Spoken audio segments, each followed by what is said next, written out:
ہر تنگی سے نکلنے کے لیے اور ہر طرح کی خیریں حاصل کرنے کے لیے اللہ تعالی نے دو چیزوں کو جمع کرنے کا حکم فرمایا ہے۔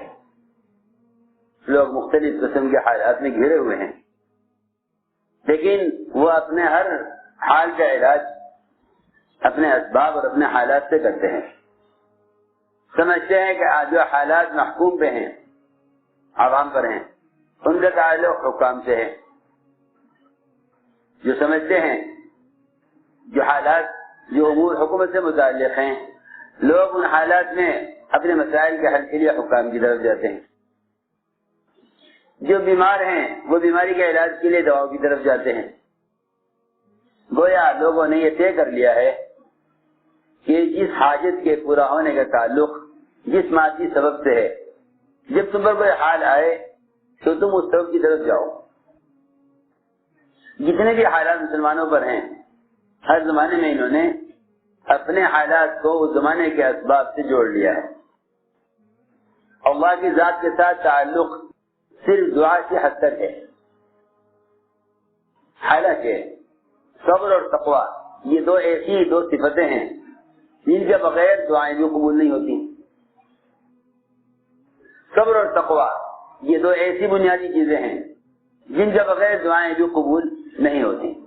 میں نے عرض کیا کہ جب کوئی حال آتا ہے تو مسلمان یہ سوچتا ہے کہ اس حال کو ختم کرنے کے لیے، اس حال سے نکلنے کے لیے، اس پریشانی کے علاج کے لیے کون سا سبب ہے، کیونکہ آج کل اجتماعی طور پر عوام، خواص، پڑھے لکھے، ان پڑھ، سب کا یہ خیال یہ ہے کہ اللہ تعالی نے دنیا کو دار الاسباب بنایا ہے، اور اللہ تعالی جو بھی حاجت پیدا کرتے ہیں، اللہ تعالیٰ اس حاجت کے پورا ہونے کے لیے اپنی قدرت سے اللہ نے اسباب بنائے ہوئے ہیں۔ لہذا جو حال پر آئے تم اس حال سے متعلق سبب اختیار کر لو، حال سے متعلق سبب اختیار کر لو۔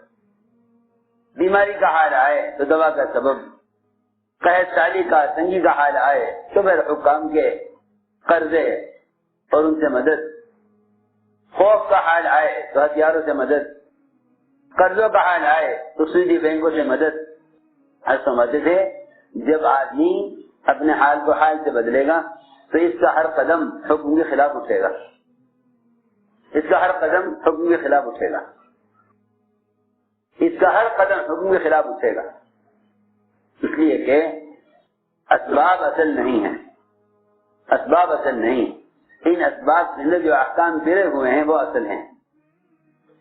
اگر اسباب کے اندر احکام نہ پھرے ہوئے ہوتے، اگر ہم اسباب کے اندر احکام کا خیال نہ کریں تو یہ سارے اسباب ایسے بکھر جائیں کہ آدمی کسی سبب کو بھی قابو میں نہ کر سکے۔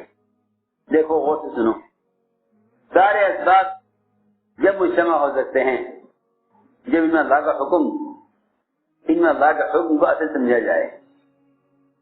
سارے اسباب مجتمع ہو سکتے ہیں اور کام آ سکتے ہیں اور انسان کے قابو میں آ سکتے ہیں، بشرط یہ کہ یہ یقین کرے کہ اس سبب کے اندر حکم اصل ہے، سبب اصل نہیں ہے،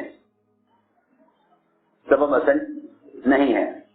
آپ کی جیسے جانے تفریح کے ہیں، سارے دانوں میں سے تازہ، کیا کوئی دانہ ایسا ہوگا جس کے اندر سے تازہ نہ گزر رہا ہو؟ ہر دانے کے اندر سے تازہ گزر رہا ہے، اسی لیے یہ دانہ آپ کے قابو میں ہے۔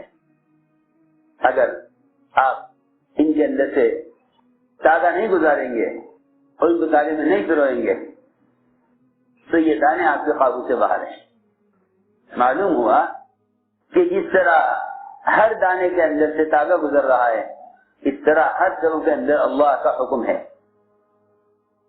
سب سے بنیادی دو چیزیں ہیں، صبر اور تقوی۔ اللہ نے قرآن میں جہاں بھی بیان کیا ہے دونوں کو ساتھ بیان کیا۔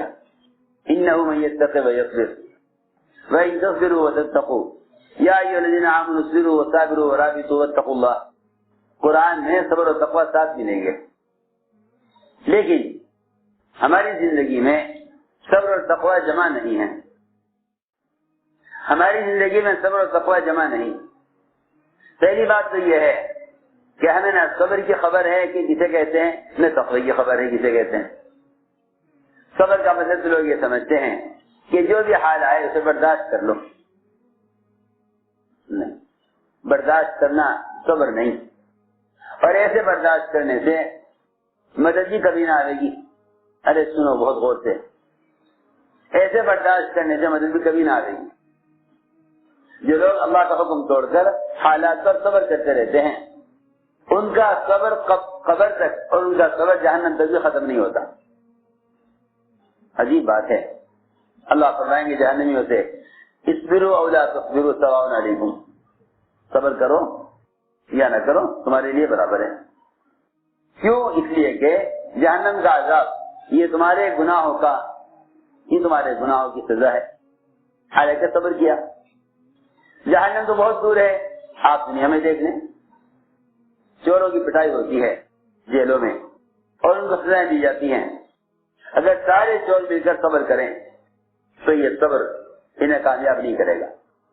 یہ کہیں کہ ہاں صبر کرو، صبر کا پھل میٹھا ہوتا ہے، کہ نہ، ان کو میٹھا پھل کبھی نہیں ملے گا۔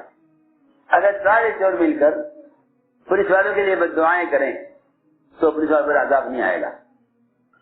بس میں عرض یہ کرنا چاہتا ہوں کہ زبان مسلمان جن حالات سے گزر رہا ہے اس میں کامیاب نہیں ہو سکتا جب سے یہ دو کام نہ کرے۔ ایک تو یہ تقوی اختیار کرے، تقوی کا مطلب یہ ہے کہ زندگی کے تمام شعبوں میں اپنے آپ کو حرام سے بچا لے۔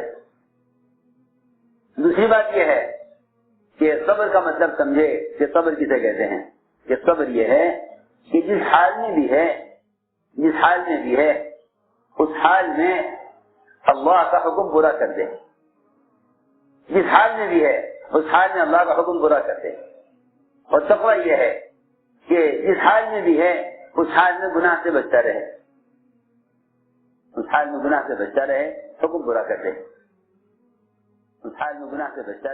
حکم پورا کر دے،